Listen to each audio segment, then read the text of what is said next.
Marcus had 30 seconds to decide whether to destroy his entire life or just his career. The note in his pocket burned like a living thing, her perfume still clinging to the paper, and his boss was walking straight toward him with a smile that said he knew everything. But let me take you back to where this nightmare began, because what happened next will change everything you think you know about love, loyalty, and the devastating price of secrets. 6 months earlier, Daniel Foster was running on 3 hours of sleep, 2 cups of cold coffee, and the kind of desperate hope that only single fathers understand. His 7-year-old daughter Emma had kept him up all night with a fever, and now he was 15 minutes late to the most important presentation of his career. His shirt was wrinkled, his tie was crooked, and there was a small handprint of maple syrup on his sleeve that he had not noticed until he was already in the elevator of Montgomery Capital Partners. The doors opened on the 42nd floor, and Daniel caught his reflection in the polished marble walls. At 34, he still had the athletic build he had worked so hard to maintain, a necessity he told himself for keeping up with an energetic child, but if he was being honest, it was also his armor against the world. His dark hair was slightly disheveled, his jaw sharp and defined, and his eyes carried that particular weariness that comes from loving someone so completely that you forget to take care of yourself. But beneath the exhaustion, there was still a spark of something mischievous, a wit that had gotten him both into and out of more trouble than he cared to count. Gregory Montgomery was already in the conference room when Daniel rushed in, apologizing profusely. His boss was everything Daniel aspired to be professionally, a self-made millionaire who had built his financial consulting firm from nothing, respected in every room he entered, and intimidating in a way that made even seasoned executives nervous. But today, Gregory was not alone. She was standing by the window, silhouetted against the morning light streaming through the glass, and Daniel felt his breath catch in a way it had not in years.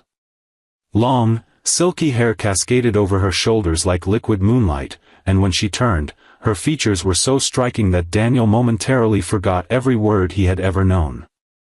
Her skin was porcelain smooth, her figure elegant and graceful, and her eyes, those eyes held something that Daniel could not quite name but desperately wanted to understand. Gregory made the introductions with the casual pride of a man who knows he has won life's lottery. "Daniel, this is my wife, Sophia. She insisted on meeting the team today. Apparently, I talk about work too much at home." Sophia extended her hand, and when Daniel took it, he felt a small electric current pass between them. Her smile was warm but guarded, like someone who had learned to be careful with her genuine emotions. "Gregory speaks very highly of you, Daniel. He says you are the best analyst he has ever hired." "That is because I have not found a way to be bad at it yet," Daniel replied, his wit surfacing automatically as a defense mechanism. "Give it time. I am still working on my spectacular failure." Sophia laughed, and the sound was like wind chimes in a summer breeze. Gregory clapped Daniel on the shoulder with perhaps more force than necessary. "This is why I keep him around. The man could charm a refund out of the IRS." The presentation went better than Daniel had any right to expect. His preparation had been solid despite the chaos of the night before, and he found himself falling into an easy rhythm, occasionally catching Sophia's eye across the room. Each time, she would give him a small, encouraging smile that made him stand a little straighter, speak a little clearer. Afterward, as the team dispersed, Sophia lingered. Gregory was already on a call in the corner, his attention consumed by whatever crisis was erupting on the other end of the line. She approached Daniel with the pretense of asking about a chart on his laptop. "You are very good at what you do," she said quietly. "But you look exhausted." "Let me guess, children?" "Just one," Daniel admitted. "Emma. She is 7 going on 47. Had a fever last night, so sleep was more of a concept than a reality." "Single parent?" The question was gentle, not prying. Daniel nodded. Her mother decided motherhood was not really her calling about 4 years ago. "We have managed, Emma and I. She is tough. Gets that from me, I think." Sophia's expression softened with something that looked like genuine understanding. That must be incredibly difficult. Balancing everything alone. The secret is to never actually balance anything, Daniel said with a wry smile. Just keep all the plates spinning fast enough that no one notices you are one sneeze away from a complete collapse. She laughed again, and this time, there was something else in her eyes, something that made Daniel feel simultaneously wonderful and terrified. Before he could examine that feeling too closely, Gregory finished his call and reclaimed his wife with a possessive arm around her waist. "Dinner Friday, Daniel," Gregory announced. "At our place. Bring that daughter of yours. Sophia has been dying to host more family-friendly gatherings." Daniel opened his mouth to decline, knowing instinctively that dinner at his boss's house was a complication he did not need. But Sophia's eyes met his, and there was something there, a silent plea perhaps, or maybe just loneliness recognizing loneliness across a crowded room. Whatever it was, it made him say yes before his better judgment could intervene. If you are already invested in Daniel's story and want to see where this impossible situation leads, take a moment to hit that subscribe button because what happens at that dinner will change everything. The Montgomery estate was exactly what Daniel had expected and nothing he was prepared for. The house was enormous, a sprawling mansion that made Daniel acutely aware of his modest apartment and the second-hand furniture he had furnished it with. But Emma, bless her heart, was completely unimpressed.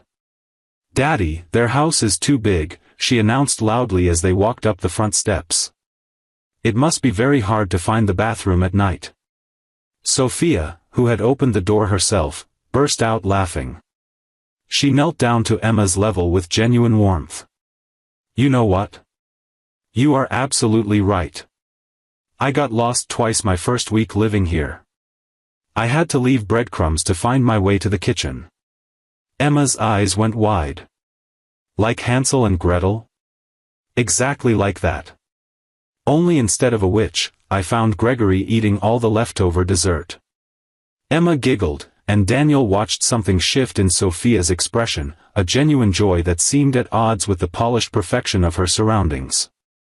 She was wearing a simple dress that somehow cost more than his car payment, her hair swept up in an elegant twist, but when she smiled at his daughter, she looked almost ordinary. Almost approachable. The dinner was pleasant, if somewhat stiff. Gregory dominated the conversation with talk of business and market trends, while Sophia made sure everyone was comfortable and Emma was never without a full plate. But Daniel caught her watching him sometimes, quick glances that she covered with hostess duties, and each one left him feeling like he was standing at the edge of a cliff. After dinner, Gregory took a business call that could not wait, leaving Daniel and Sophia in the garden while Emma chased fireflies across the immaculate lawn. The evening air was warm and fragrant with roses, and the moon hung low and full above them. "She is extraordinary," Sophia said, watching Emma leap and spin. "You have done an amazing job with her, Daniel." "She does most of the work herself," Daniel replied. "I just try not to mess her up too badly." Sophia was quiet for a moment. "I always wanted children." Gregory was never interested. He said his work was his legacy. The sadness in her voice was unmistakable, and Daniel felt something in his chest tighten. "That is a lonely kind of legacy." "Yes," Sophia agreed softly. "It is." They stood in silence, watching Emma dance with shadows and light, and Daniel became acutely aware of how close Sophia was standing, close enough that he could smell her perfume, something floral and expensive that made him think of spring mornings and fresh starts. "Can I tell you something terrible?" Sophia asked suddenly. Daniel's heart rate spiked. "That depends on whether terrible means illegal or just morally questionable." She smiled, but it did not reach her eyes. "This is the first time in months I have felt like myself. Just standing here, watching your daughter play, having a conversation that is not about portfolios or networking or Gregory's golf handicap. If it helps, I find golf incredibly boring," Daniel offered. "All that walking, just to hit a ball into a slightly smaller hole in the ground. Seems inefficient." Sophia laughed, really laughed, and the sound seemed to surprise even her. You do that a lot, do you not? Use humor to deflect from anything real. The observation cut closer than Daniel liked. It is a survival mechanism. Hard to take anything too seriously when you are making jokes about it. What would happen if you did take something seriously? Their eyes met, and the world seemed to narrow to just the two of them, the garden, the moonlight, and all the things they were not saying. Daniel felt himself leaning slightly closer, drawn by gravity or something more dangerous. "Daddy! I caught one." Emma's shout shattered the moment, and Daniel stepped back quickly, his heart pounding. Sophia composed herself with practiced ease, but her cheeks were flushed, and she would not meet his eyes. The rest of the evening passed in a blur of small talk and carefully maintained distance. But when Daniel and Emma were leaving, Sophia walked them to the car, and as she hugged Emma goodbye, she pressed something into Daniel's hand. He did not look at it until he was in the driver's seat, and even then, he almost missed it, a small piece of paper folded into a tiny square. He unfolded it with trembling fingers and read the words that would change everything. Her phone number, written in elegant script, and below it, just 3 words, "Your boss can never know." But here is where everything gets complicated, and I mean really complicated. If you want to find out what Daniel does with that number and the impossible choice he faces, comment below with your prediction and stay tuned.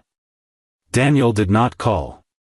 For 2 weeks, he carried that piece of paper everywhere, sometimes taking it out just to look at her handwriting, other times convincing himself he should burn it and forget any of this ever happened. He was not the kind of man who pursued married women. He had standards, principles, a daughter who looked up to him. But he also was not the kind of man who could stop thinking about the way Sophia had looked at him that night, like he was the first real thing she had seen in years. Work became an exquisite form of torture.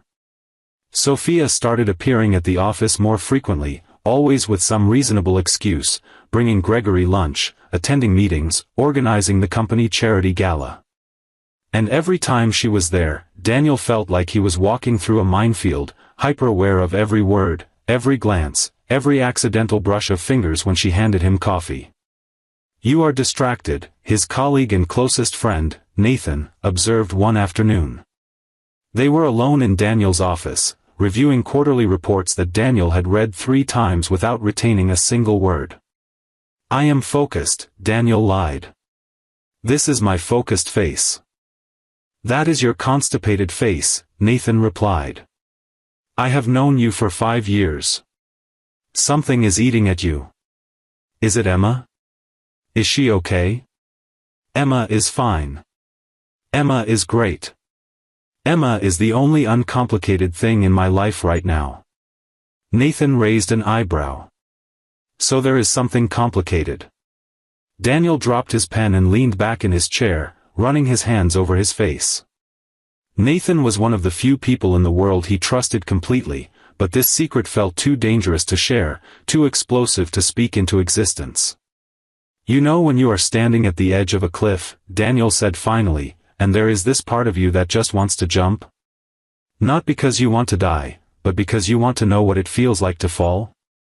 That is called the call of the void," Nathan said slowly.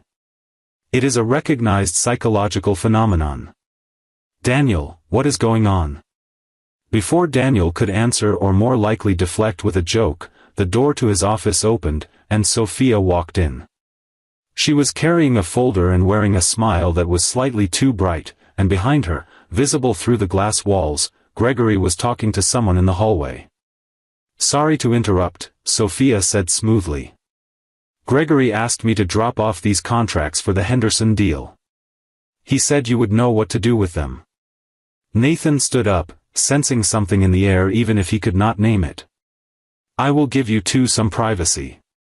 Daniel, we will finish this later." When he was gone, Sophia closed the door and turned to Daniel, her composure cracking just slightly. "I know you did not call. Sophia, I cannot do this. I know that too." She set the folder on his desk, but she did not step back. "I did not put my number in your hand expecting you to call. I just needed you to know that if things were different, would have wanted you to. Then why are we having this conversation? She was quiet for a moment, and when she spoke, her voice was barely above a whisper. Because I am dying, Daniel. Not literally, not yet, but slowly. I am dying in that beautiful house with a man who sees me as a decoration, and I needed someone to know that I am still alive in here. That I still feel things. Daniel stood up, putting the desk between them like a barrier. What you are describing is not something I can fix. You need to talk to Gregory, to a therapist, to anyone who is not your husband's employee with an inconvenient attraction to you. Sophia's eyes widened slightly at the admission. Inconvenient attraction? Do not, Daniel warned, but there was no real heat in his voice. Do not make me say more than I should. What if I want you to say more than you should?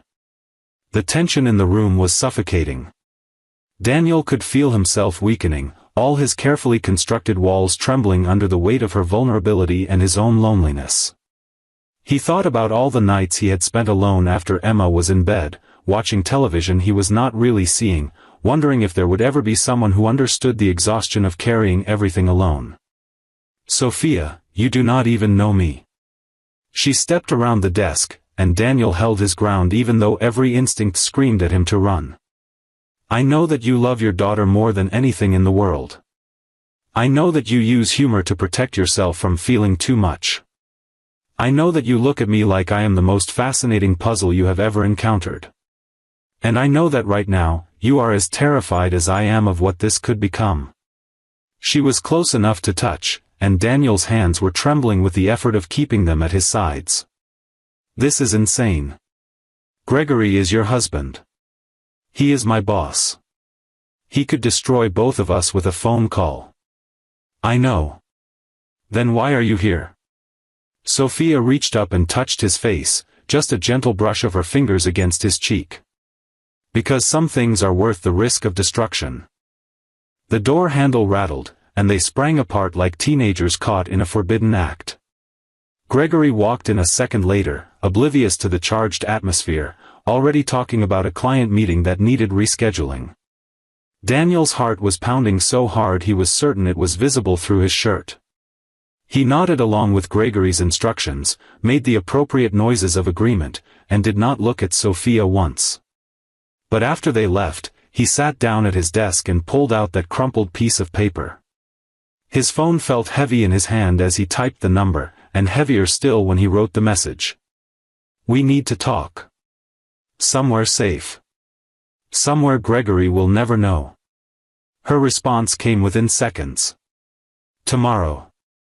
3 o'clock. The Art Museum on 5th Street. The empty gallery in the back. Daniel stared at the message for a long time, knowing that sending his confirmation would set everything in motion, that there would be no going back once he stepped into that gallery. He thought about Emma, about the example he was supposed to be setting. He thought about his career, his reputation, the life he had built from the rubble of his failed relationship. And then he thought about Sophia's eyes, and the desperate hope he had seen there, and the way she had said, I am dying, like she really meant it. He pressed send. Now this is where I need your opinion, because Daniel is about to make a choice that could either save him or ruin everything. Share this video with someone who understands impossible choices, and let me know in the comments what you would do in his shoes. The art museum was nearly empty on that Tuesday afternoon. Daniel wandered through galleries he did not see, his mind racing with contingency plans and worst-case scenarios. He had told his assistant he had a doctor's appointment. He had left his work phone at the office in case Gregory tried to track his location. He felt like a character in a thriller, which would have been more exciting if his entire life was not at stake. The gallery Sophia had chosen was tucked in a corner of the museum, a small room devoted to impressionist works that required walking through 3 larger spaces to reach. It was the perfect spot for a clandestine meeting, and the fact that Sophia knew it existed made Daniel wonder how many times she had needed to hide before. She was already there when he arrived, standing in front of a painting of a woman looking out a window, her back to the viewer. The irony was not lost on Daniel. Monet, Sophia said without turning around. He painted his wife over and over again. She was dying, you know. During their last years together, he became obsessed with capturing her, like he could keep her alive through his art. That is either incredibly romantic or deeply troubling, Daniel replied, moving to stand beside her. Sophia finally turned to face him. She was not wearing makeup today, and somehow that made her more beautiful, more real. Maybe it is both. Maybe all the best things are. They stood in silence for a moment, neither willing to address the enormous elephant in the room. Finally, Daniel spoke. I cannot be your escape, Sophia. That is not fair to either of us. I know. And I cannot pretend that I do not want to be exactly that. Which is also not fair. Sophia smiled sadly. We are quite a pair, are we not? Two people who know exactly what the right thing to do is and cannot seem to do it. The right thing feels very far away right now. She reached out and took his hand, and Daniel let her, even though every alarm in his head was screaming. Her fingers were cool and delicate in his grip, and she held on like he was the only solid thing in a world that kept shifting beneath her feet. I have been married to Gregory for 8 years, she said quietly. Do you know how we met? He came into my father's gallery. My father was an art dealer, struggling, about to lose everything. Gregory bought 3 paintings for prices that would have supported the gallery for a year, and then he asked my father for my hand in marriage like we were living in the 19th century.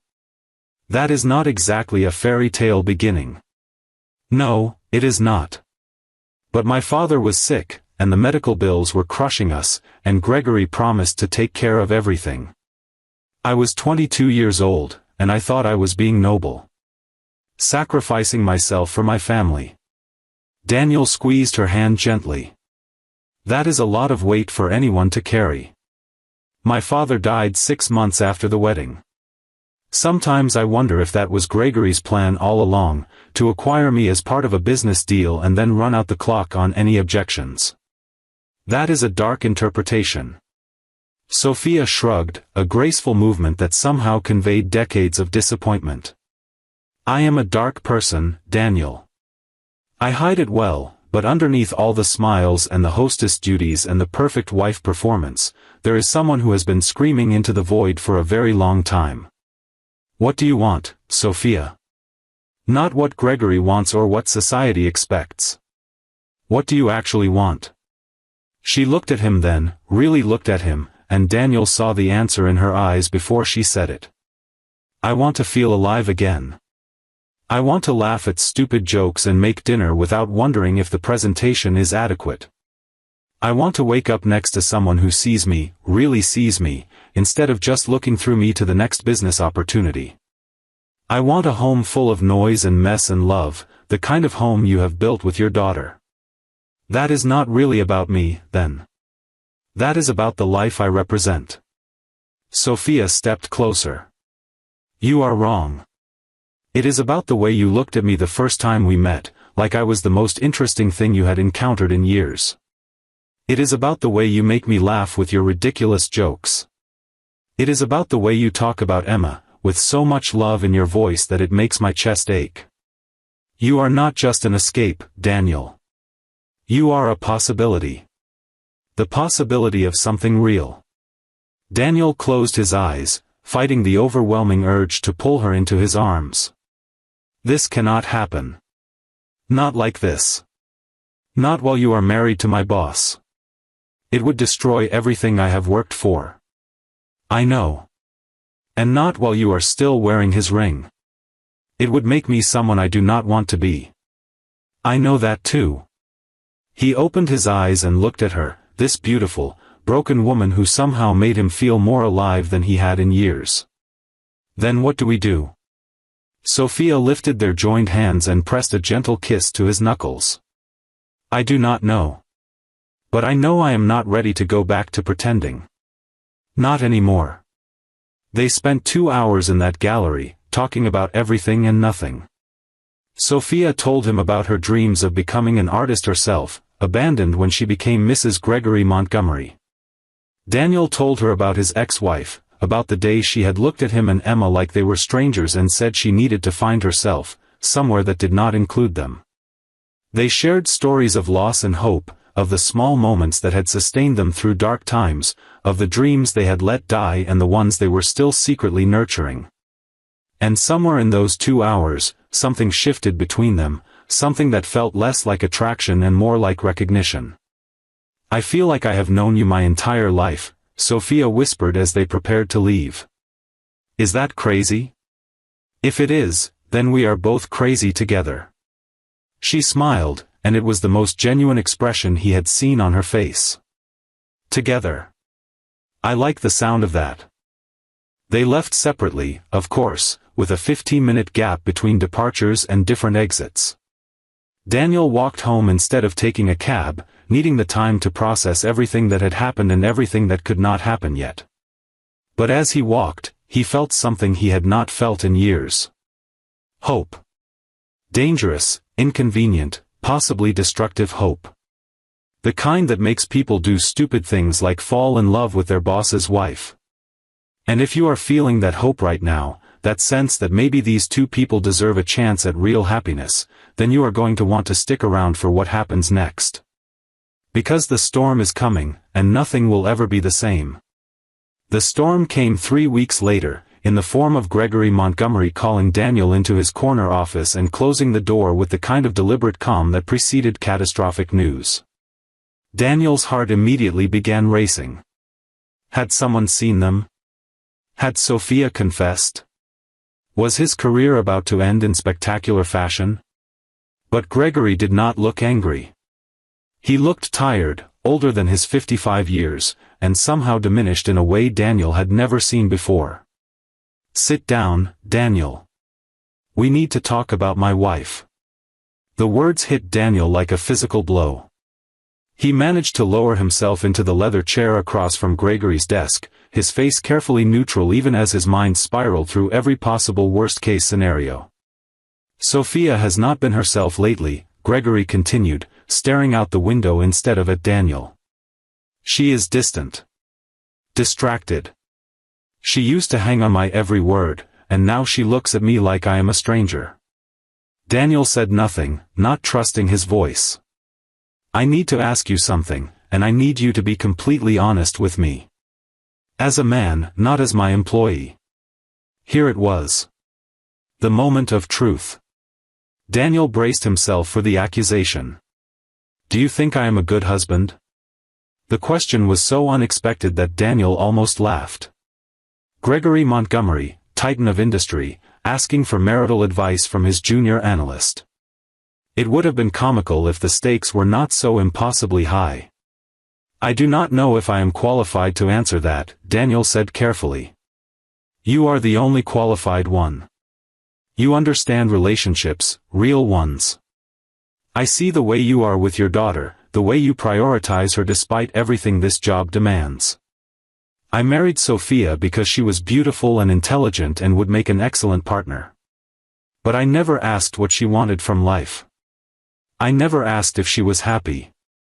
Daniel felt something shift inside him, a reluctant sympathy for a man he had cast as the villain in his own mind. "Why are you asking these questions now?" Gregory turned from the window, and there was genuine pain in his eyes. "Because I found this." He reached into his desk drawer and pulled out a folded piece of paper. Daniel recognized it immediately, the same elegant stationery, the same handwriting. His blood turned to ice. It was in her purse. She must have dropped it. A love letter, I think, though she never sent it. No name, no identifying details, just feelings poured out on paper like her heart was breaking. Daniel forced himself to breathe normally. What did it say? Gregory handed him the letter, and Daniel read Sophia's words with a mixture of terror and wonder. "I am standing at the edge of everything I have ever known, looking out at a future I never let myself imagine. You came into my life like a storm I did not see coming, and now I cannot remember what peace felt like before you. How do I go back to pretending when you have shown me what it means to be seen? How do I return to silence when you have taught me what it sounds like to be heard?" I do not know your answer to the question I am afraid to ask. But I know mine. I choose you. I will always choose you, even if I never have the courage to say it out loud. The words blurred on the page, and Daniel had to blink several times before he could speak. This is private. Maybe she did not want you to see it. She is my wife, Daniel. I have every right to know if she is in love with someone else. The irony was crushing. Gregory was asking Daniel, the man who had inspired those words, to help him understand his wife's secret heart. It was the kind of twisted situation that would have made Daniel laugh if he was not so busy trying not to vomit from stress. What are you going to do? Daniel asked. Gregory took the letter back and stared at it for a long moment. I do not know. Part of me wants to demand answers, to find out who this man is and destroy him. But another part of me, a part one did not know existed until right now, wants to understand how I failed so completely that my wife had to find emotional connection elsewhere. Maybe the question is not how you failed. Maybe the question is how to start over. Gregory looked up sharply. You sound like you know something about this. Daniel's heart stopped for a terrifying moment, but he forced himself to meet Gregory's gaze. I know about starting over after everything falls apart. When Emma's mother left, I had to rebuild from nothing. The marriage I thought I had was a lie, and the only way forward was to accept that and create something new. You think I should let this go? Pretend I never saw this letter? I think you should talk to your wife. Not about the letter, not about whoever she wrote it for. Talk to her about what she wants from life. What she dreamed about before she met you. What would make her feel alive again? Gregory was quiet for a long moment. Then he nodded slowly. You are a good man, Daniel. Thank you for your honesty. Daniel left that office feeling like the world's biggest hypocrite.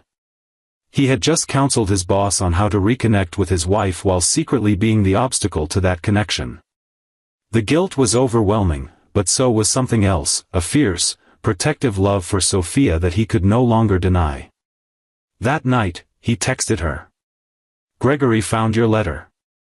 The one you never sent. He thinks you are in love with someone else. Her response came hours later, long after Daniel had given up on hearing back. He is right. I am. What are we going to do? The reply took even longer this time, and when it came, it was just 4 words that changed everything. I am leaving him. The next few months were the most turbulent of Daniel's life. Sophia filed for divorce, citing irreconcilable differences and refusing to name any third party despite Gregory's lawyers pressing for details. She moved into a small apartment across town, traded her designer wardrobe for comfortable sweaters and jeans, and started painting again for the first time in years. And she and Daniel did not see each other. Not once. It was the hardest thing Daniel had ever done, staying away from her when every fiber of his being wanted to be by her side. But they had agreed it was necessary. The divorce needed to be clean, unconnected to anything that could be used against Sophia in court. And Daniel needed to know, with absolute certainty, that when they finally came together, it was not because she was running from Gregory but because she was running toward him. Work became impossible. Gregory, to his credit, never accused Daniel of anything directly, but there was a coldness between them that had not existed before. Daniel started looking for other jobs, preparing for the inevitable moment when remaining at Montgomery Capital would become untenable. But it was Emma who surprised him most of all. Daddy, are you sad about the lady? They were eating dinner together, just the two of them as always, and Daniel nearly choked on his pasta. What lady? The pretty one from Mr. Montgomery's house. The one who liked me. How do you know about that? Emma gave him the look that 7-year-olds somehow master, the one that says, adults are very stupid. You smile different when you talk about her. It is the same smile you used to have for Mommy, before she went away to find herself. Daniel set down his fork, his heart aching with love for this impossibly perceptive child. You are too smart for your own good, you know that? Grammy says I get it from you. He laughed despite himself. Grammy says a lot of things. Is she nice? The pretty lady? Yes. She is very nice. Will she make you happy? The question was so simple and so profound that Daniel could not answer for a moment. I hope so, sweetheart. I really hope so. Emma nodded solemnly. Good. You deserve to be happy, Daddy. Even when Mommy left, you always made sure I was happy. Now it is your turn. Daniel pulled his daughter into a hug, tears streaming down his face. When did you get so wise? I am 7, Emma reminded him, as if that explained everything. And maybe it did. The divorce was finalized on a Tuesday in April. Daniel knew because Sophia called him that night, the first time they had spoken in 4 months, her voice trembling with a mixture of relief and terror. It is done. I am free. How do you feel? Terrified. Exhilarated. Like I am about to jump off that cliff you mentioned once. The call of the void? Something like that. But this time, I am not afraid of falling. I am afraid of what happens after I land. Daniel closed his eyes, listening to her breathe, feeling the distance between them like a physical ache. There is a park near my apartment. Old oaks, a pond with ducks, a bench by the water where Emma and I feed the birds every Sunday morning. That sounds lovely. It is. You should see it sometime. Maybe this Sunday. Around 9. There was a long pause, and when Sophia spoke again, her voice was thick with emotion. I will be there. That Sunday morning was the most nerve-wracking of Daniel's life. He dressed in his nicest casual clothes, changed 3 times, made Emma promise not to say anything embarrassing, and arrived at the park half an hour early. Sophia was already there. She was sitting on the bench, feeding the ducks, looking more beautiful and more real than she ever had in Gregory's mansion. Her hair was loose around her shoulders, her face free of makeup, and when she saw Daniel and Emma approaching, her smile was like the sunrise. Emma broke away from Daniel's hand and ran toward Sophia, throwing her arms around her in a hug that was half tackle and half greeting. Sophia laughed and held her close, and Daniel felt something in his chest unlock, a tension he had been carrying for so long he had forgotten it was there. You came, he said when he finally reached them. Of course I came. This is where I am supposed to be. They sat on that bench for hours, watching Emma play by the water, talking about everything and nothing, holding hands like teenagers on a first date. And when the time came to leave, Sophia looked at Daniel with those eyes that had haunted his dreams for months. What happens now? Daniel smiled, the first genuine smile he had allowed himself in longer than he could remember. Now we do this properly. Dinner dates and movie nights and introducing you to Emma's imaginary friend who is apparently very opinionated about who I spend time with.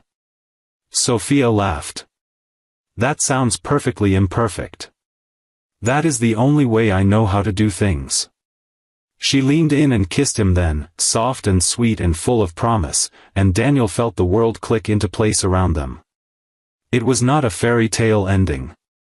There would be challenges ahead, complications with Gregory, explanations to colleagues and friends, the slow work of building a life together from 2 broken pieces.